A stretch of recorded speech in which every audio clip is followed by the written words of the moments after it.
Goeiemôre vriende, dit is vandag inderdaad Vrydag die 13de, die van julle wat nou so 'n bietjie bygelowig is, né? Vrydag die 13de. Is mos nou altyd so wat die ouens van praat, en mag dit vir julle 'n wonderlike dag wees, en mag dit ook vir julle 'n goeie naweek wees wat voor julle uitgestrek lê. Kom ons raak net rustig.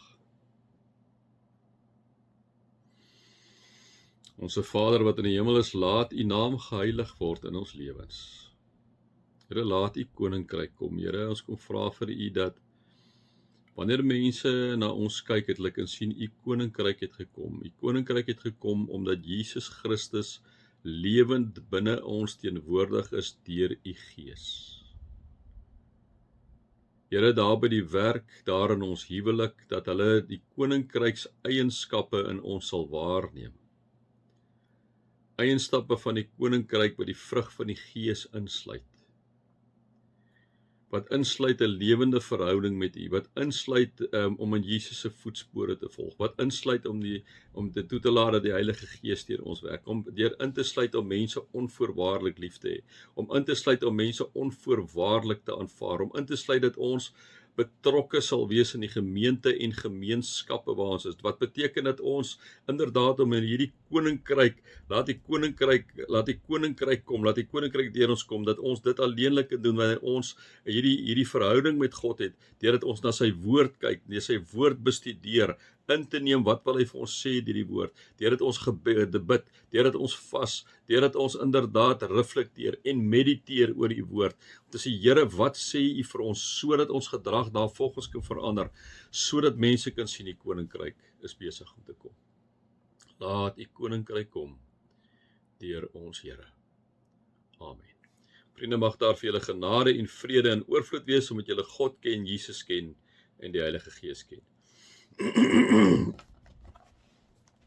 Nou vriende, ons gaan aan nie wat Paulus gesê het, ek moes vir julle sê, die wonderlike gemeente, hy chaft met hierdie gemeente, daar's goeie nuus, daar's liefde, daar's geloof, wat ons vir mekaar gesê het, sommer by die begin het al gesê, sonder ophou bring ons dan ook dank aan die Vader, omdat ons in herinnering bring die werk van julle geloof, die inspanning van julle liefde en die volharding van julle hoop. Amazing gemeente. Dan, soos ek gesê het, fine-tune Paulus hulle maar net, en dan sê hy vir hulle volgende paar goed, waarvan ook nou vir julle al 9 genoem het, kom ons noem dit weer. Julle moet heilig lewe, kom sê hy, daar moet weerhou julle van onsedelikheid, elkeen moet met sy vrou heilig en eerbaar lewe, daar moet nie hartstog en begeerte wees, soos by die heidene nie, kom sê hy, jy moet nie jou broer bedrieg nie, 5, hy sê dan hier by 6 sê hy, daar moet altyd broederliefde wees, soos wat God julle geleer het, 7, kom sê hy, laat dit vir julle saak van eer wees, om rustig met mekaar te lewe. Laat dit vir julle eer wees om rustig met mekaar te lewe, en dan kom sê hy ook vir hulle hierso, julle moet ook self in julle eie lewensonderhoud ondersoek, kom sê hy dan daar vir hulle. Dan gaan hy by 9, dan kom sê hy vir hulle, leef in vrede met mekaar, dan kom sê hy vir hulle, hoor hierso praat die kleinmoediges, moet in, ekskuus tog, vers, die 11de ding, help die swakkes, die 12de ding, wees met almal geduldig. Daar het ons dan nou gister ook opgehou met ons praat met mekaar, né? En dan kom sê hy vandag die 13de ding, kom sê hy vir hierdie gemeente, kom fine-tune hulle, en kom praat die Here dan ook inderdaad deur die woord met ons, sê hy, sorg dat niemand 'n ander mens kwaad vergeld nie. Vriende, is so maklik gebeur het. Ek dink ons sien dit geweldig baie op die vlakte raak, die bendes wat oog vir 'n oog is, né, 'n tand vir 'n tand, wat ons nou maar Ou Testamentiese taal is, wat deur Jesus opgehef kom word. Jesus sê, as jy met jou vyand lief het, draai die ander wang, loop jy ekstra myl. Hy sê so sorg dat niemand 'n ander mens kwaad vergeld nie. Nee, sê Paulus vir ons op 'n stadium in Romeine 12, laat die wraak aan die Here oop. Laat die wraak aan die Here oor. Dit is dit is God se domein daai, dit is nie jou en my domein nie. Sorg dat niemand 'n ander met kwaad vergeld nie. Dis die 13de ding. Dan kom sê hy die 14de ding. Beywer julle liewer altyd vir die belange van julle medegelowiges en van alle mense. Ek gaan net by hierdie stukkie nog stil staan.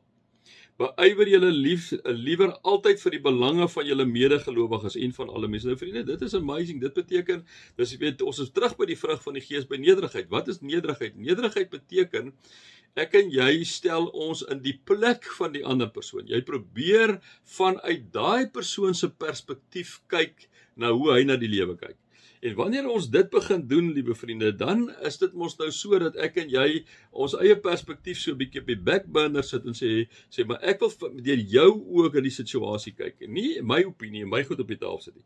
Beywer julle liewer altyd vir die belange van julle medegelowiges. So dit moenie gaan oor nommer 1 dink ek is dit vir my is 'n bietjie breër wat ek nou sê, maar dit is vir my op daai vlak, maar dit lê ook op die ander vlak dat dit vir ons moet gaan. Dit gaan nie oor me en me nie, né? Gaan nie oor me en me nie. Ons is in die tyd so 'n bietjie besig om oor tiendes en goeders te praat en dit is hoekom ons moet nooit ons so uitstrek, liewe vriende, met wat ons doen deur vir ons nog 'n kar te koop, nog 'n huis te koop en dit maak dat ons nie mense kan help wat werklik in nood gaan hê. Ek sê nie jy moet 'n mooi kar hê en 'n mooi huis hê en al die goed julle ken in my opinie daar. Ek sê ek gaan glo daarvoor. Maar jy moet nooit so stretched out wees dat jy nie na jou medegelowiges se belange kan kyk nie, nê, en na alle mense nie. Kom sê Paulus. Kom sê dit vir hulle. Kom sê julle moet altyd mooi kyk daarna. En ek dink dis iets wat ons as kinders van die Here ook altyd moet kyk, nê. Beywer julle liewer altyd vir die belange van julle medegelowiges en van alle mense. In ons land, wat is die beste in belang van ons medegelowiges en alle mense in ons land? Ek weet ons word doodgeslaan met belasting sonder ons 'n swak regering, liewe vriende. Nou nie almal daar nie. Ons kan nie met die baba met die badwater weggooi nie, maar taamlik die oorgrootste meerderheid, nê. Maar maar liewe vriende, ons moet vir mekaar kom sê in ons setup en wat vir my so mooi was weer eens van julle as gemeente en van die gemeentes rondom ons toe hierdie klomp shacks afgebrand het in Denoon, was daar 'n ongelooflike uitreik na medegelowiges toe. Het die mense nie hulle eie belange gedink nie, maar het verder gedink. So ek dink dis iets wat ons miskien 'n bietjie by Paulus kan lees. So ons is nou by nommer 14 wat Paulus vir die mense sê. Ek sal dit môre weer noem. Ons het so 18 waarna ons moet kyk, daar's nog so 3 oor. Mag julle God se liefde ervaar, Jesus se genade ervaar en die Heilige Gees se teenwoordigheid ervaar. Amen.